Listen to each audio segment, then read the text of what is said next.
Shalom, selamat malam dan selamat hari Sabat untuk saudara-saudariku yang terkasih dalam Tuhan.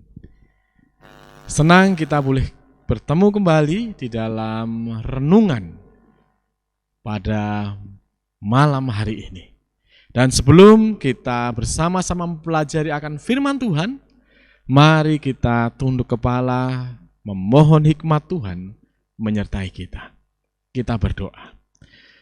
Ya Tuhan Allah kami yang di surga, kami akan merenungkan firman-Mu.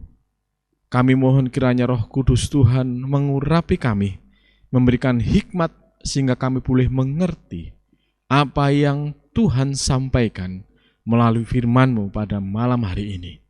Terima kasih atas penyertaan-Mu. Di dalam nama Tuhan Yesus, kami berdoa dan mengucap syukur. Amin. Renungan kita pada malam hari ini berjudul Hati-hati dengan hati. Hati-hati dengan hati. Berbicara dengan hati, ketika kita melihat berbagai sumber, mungkin kalau kita membuka Kamus Besar Bahasa Indonesia, kita bisa melihat definisi hati ini cukup banyak pengertiannya.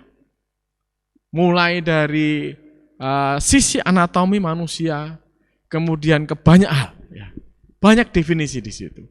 Dan kalau kita melihat ke berbagai sudut pandang ilmu, hati ini memiliki begitu macam ragam pengertian. Berbicara tentang hati. Namun pada malam hari ini saya rindu kita melihat dari satu sisi dari ilmu agama, secara khusus agama Kristen. Jadi ketika kita berbicara tentang hati, ada 3 definisi di dalam ilmu agama Kristen. Yang pertama, hati adalah pusat intelektual atau kepandaian kita. Kemudian yang kedua, hati adalah pusat perasaan atau emosi kita, di mana kita bisa senang, sedih, kecewa, bahagia. Itu adalah gambaran tentang hati atau definisi hati yang kedua.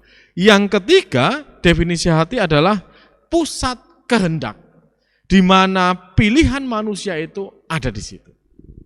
Jadi berbicara tentang hati, ada 3 definisi yang kita bisa pelajari. Yang pertama tadi adalah pusat intelek, yang kedua pusat perasaan, yang ketiga pusat kehendak manusia. Jadi saya boleh simpulkan hati itu adalah pikiran sadar atau otak sadar manusia, di mana itu berada di bagian kepala kita, bukan berada di bagian perut, di mana hati kita itu di situ ada secara anatominya.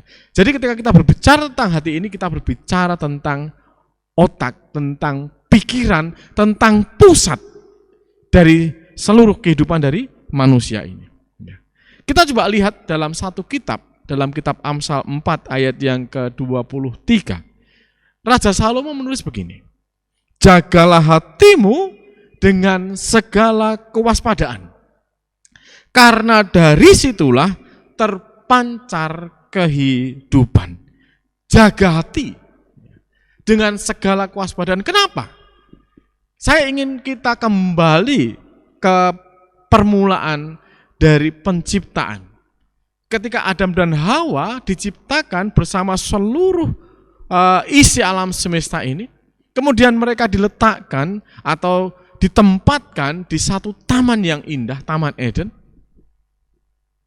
Ketika hati Adam dan Hawa ini tertuju kepada Allah, mereka tetap berada dalam jalurnya. Tetapi lihat, dalam Kejadian pasal 3 ayat yang ke-6, perempuan itu melihat bahwa buah pohon itu baik untuk dimakan dan sedap kelihatannya. Lagi pula pohon itu menarik hati. Pohon itu menarik hati. Ada sesuatu yang membuat Adam ketika melihat pohon itu ada ketertarikan hatinya.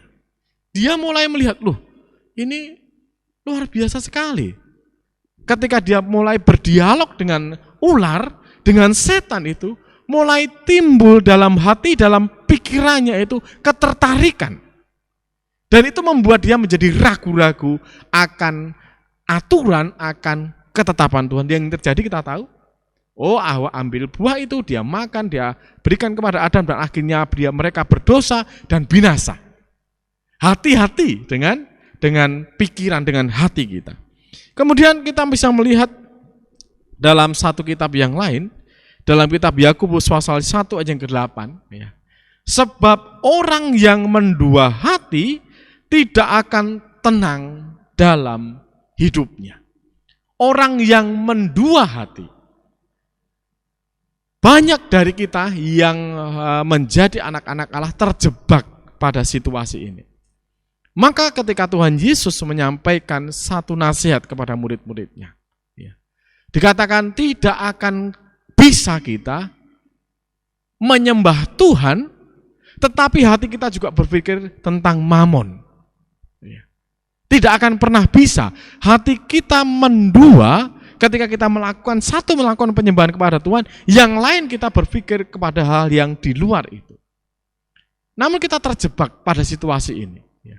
Terjebak pikiran kita, frontal lobe kita, God spot kita ini, gantinya kita melihat kepada surga, kita melihat kepada Allah yang maha kuasa, yang maha kekal itu, pikiran kita teralihkan kepada hal-hal yang bersifat sementara ini. Ingat ya, saudara-saudariku yang terkasih di dalam Tuhan, di dalam hati kita, di dalam pikiran kita itu, disitulah Roh Kudus bertahta. Di hati nurani kita, disitulah Roh Kudus menerangi kita. Bila mana kita mau menyerahkan hati kita sepenuhnya kepada Tuhan, maka kita akan dituntun di dalam kuasa-Nya.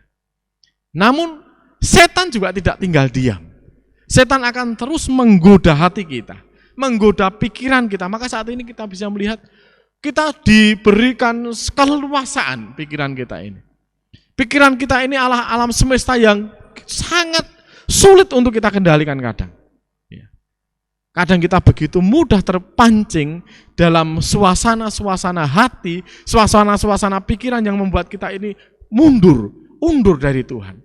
Tetapi sekali waktu kita justru menggunakan ke setiap kesempatan hidup ini untuk kita dekat sama Tuhan melalui pikiran kita.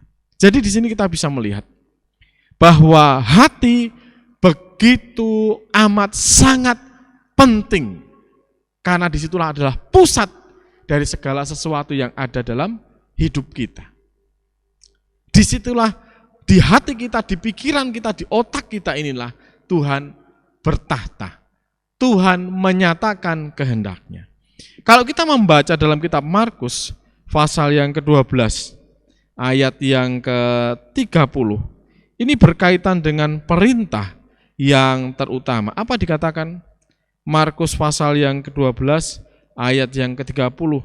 Saya ingin coba, ini ditulis di 3 kitab yang lain ya, dalam Matius 22 ayat 34 sampai 40 dan Lukas 10 ayat 25 sampai 28.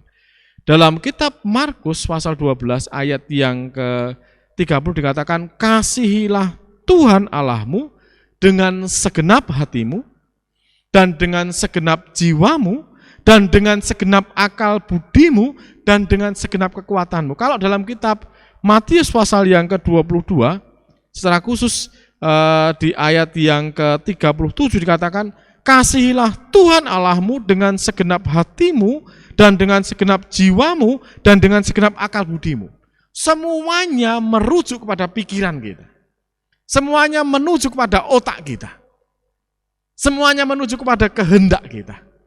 Di mana letak hati? Di pikiran. Di mana letak jiwa kita? Ada di sini. Di mana letak akal budi kita? Ada di pikiran kita. Jadi kita lihat, ketika kita mengasihi Tuhan dengan segenap hati, kita akan dituntun, kita akan dijaga. Karena dari sinilah, dari hati kitalah terpancar kehidupan itu. Jadi saudara-saudariku yang terkasih di dalam Tuhan, marilah kita menjaga hati kita. Sebagaimana ayat dalam kitab Amsal pasal yang ke-4. Mari kita jaga hati kita dengan kewaspadaan. Mari kita jaga hati kita menurut kehendak Tuhan. Karena dari situ kita akan memperoleh kehidupan.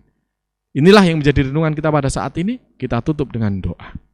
Terima kasih Tuhan atas firman Tuhan yang mengingatkan kami untuk kami boleh menjaga hati kami Biarlah kami boleh hidup seturut dengan kehendak-Mu, dan kami boleh hidup di dalam kasih kami kepada Tuhan.